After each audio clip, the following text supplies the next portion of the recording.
Hello, children. Well, let's continue with the story of Abram, and we're going to jump a few chapters, and we're going to come to a chapter that's number 17, Genesis 17. And this is a story that is going to take place many years after the last story, where Abram was told to count the stars. Okay, so Abram has been counting the stars for years. And guess what? He still doesn't have a child. God told him to count the stars and he would give him a child, but he doesn't have a child yet.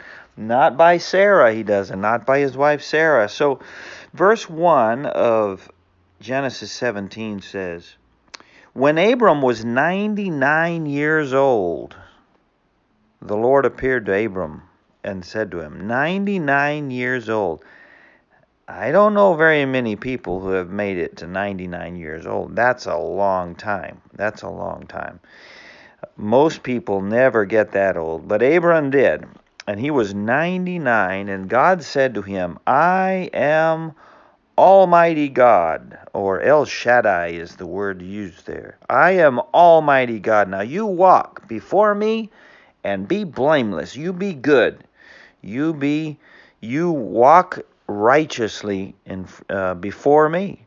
And he said, "I will make my covenant. I will make a covenant between me and you." A covenant is an agreement.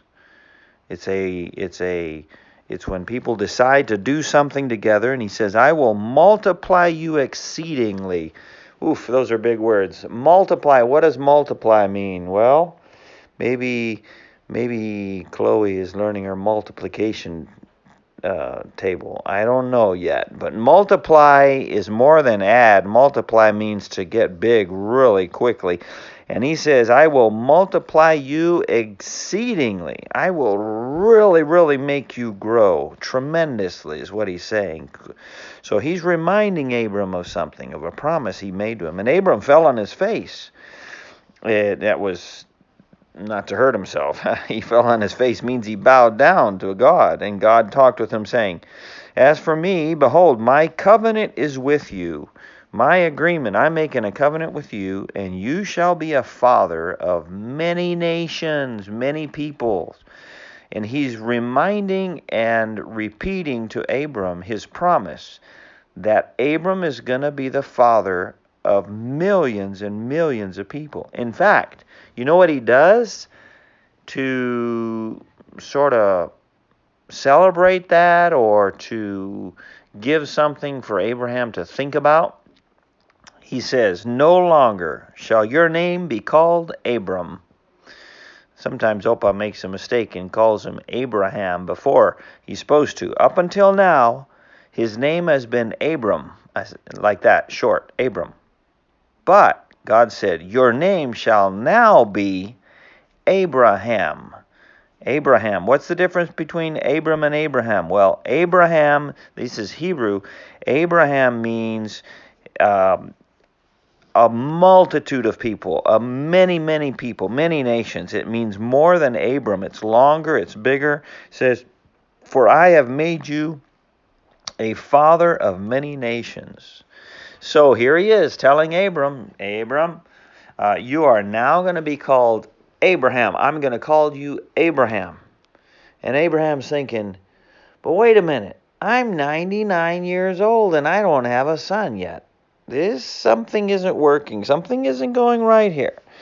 So he's wondering, how in the world is this going to happen? I'm an old man already.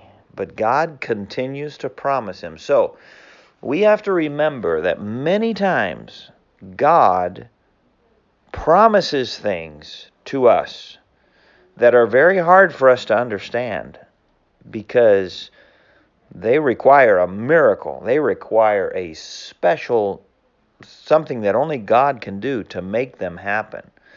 But if God promises that to us, we can believe him and we can trust him and know it's going to happen, okay?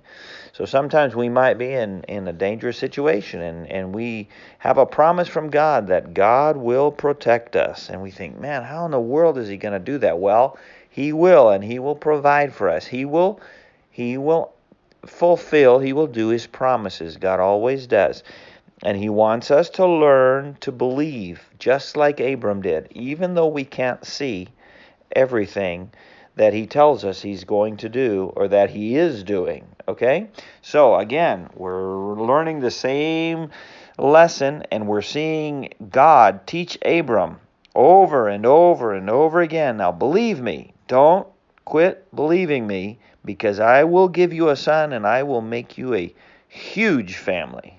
Okay? So we got to repeat it. Why? Because the Bible repeats it. And it's good to repeat things. It's good to hear things over and over again, the truth, because we need to. Okay?